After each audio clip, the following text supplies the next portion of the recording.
My dear student, এই ভিডিওর মধ্যে অনুশীলনী 6.1 এ কোয়েশ্চন নাম্বার 1 এর রোমান 1 2 সমাধান করব। এখানে কি কইছে দেখো, পাঁচটি সংখ্যা লেখো যার বর্গ সংখ্যা কিতা হচ্ছে যুগ্ম, আর 2 নম্বর কইছে পাঁচটি সংখ্যা লেখো যার বর্গ সংখ্যা অযুগ্ম। অর্থাৎ এমন পাঁচটা সংখ্যা লিখতাম যেগুলো বর্গ করলে আমরা যুগ্ম সংখ্যা পাইব বর্গ, ঠিক আছে। তো এখানে দেখো আমি যে আগে লিখছিলাম 3 নম্বর প্রশ্ন বোঝানোর সময় একটা সংখ্যা আছে, তার বর্গ যদি করি 1 পাই, তো এটা যুগ্ম না অযুগ্ম? এটা তো অযুগ্ম। ঠিক এরকম 2 যদি বর্গ করি তাহলে এটার বর্গ সংখ্যা কি হয়? যুগ্ম। তো আমার এটাই কইছে এইরকম এখানের মধ্যে এমন পাঁচটা সংখ্যা লেখো যে সংখ্যাগুলোর বর্গ করলে, মানে এখানে যে কোনো পাঁচটা সংখ্যা আমি যদি বর্গ করি, এদিকে যে বর্গ সংখ্যাগুলো আছে এগুলো যুগ্ম হইতো, ঠিক আছে। তো যুগ্ম যদি হইতো, তো 2 এর বর্গ করলে 4, তো 4 তো যুগ্ম সংখ্যা, অর্থাৎ একটা সংখ্যা হইব 2। আর 3 এর বর্গ করলে 9, তো এটা অযুগ্ম, কিন্তু আমার কাছে যুগ্ম হইতো। 4 এর বর্গ করলে হলো 16, অর্থাৎ 4 হইব একটা সংখ্যা 4। 5 এর বর্গ হইলে অযুগ্ম, 6 এর বর্গ 36, এটা হইব 6।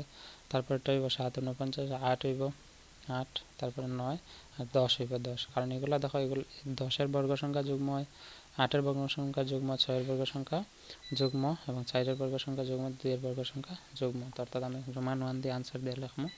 কেদা লিখবো যে পাঁচটি সংখ্যা হলো এমন পাঁচটি সংখ্যা যার বর্গ যুগ্ম, সেগুলি ক্রমে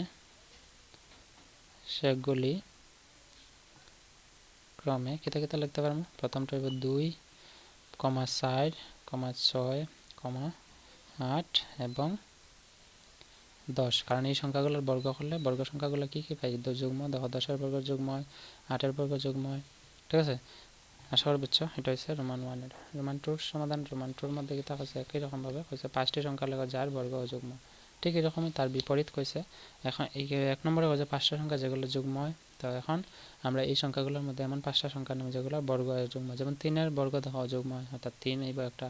5 এর বর্গ দেখো অযুগ্ম হয়, তো 5 আইব একটা। এরকম 7 আইব, 9 আইব আর একটা, 11 আইব, ঠিক আছে। তো আমরা এখানে রোমান 2 দিয়ে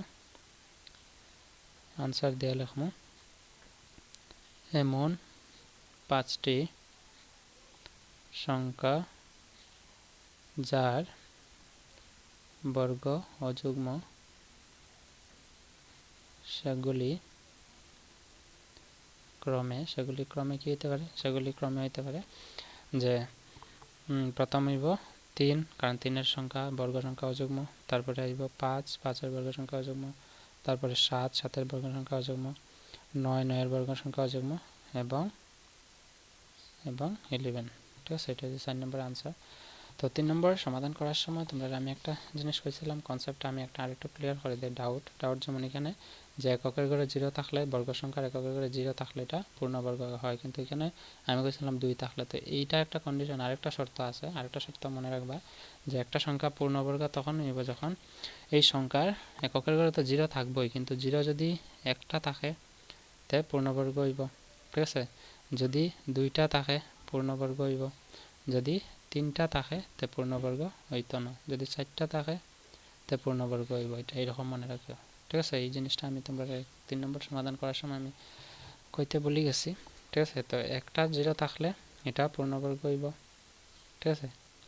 সরি, একটা থাকলে পূর্ণবর্গ হইতো না। কেন হইতো না? কারণ এখানে হচ্ছে 10 টা পূর্ণবর্গ না, 20 টা পূর্ণবর্গ না, 30 টা পূর্ণবর্গ না। তো অর্থাৎ পূর্ণবর্গ সংখ্যা এককের ঘরে একটা 0 থাকলে পূর্ণবর্গ হইতো না। 2টা, 4টা, অর্থাৎ জোড় সংখ্যা, যেমন জোড় 0, 6টা যদি থাকে আবার পূর্ণবর্গ হইব, 5টা থাকলে আবার পূর্ণবর্গ হইতো না, ঠিক আছে। মনে রাখবা এটা।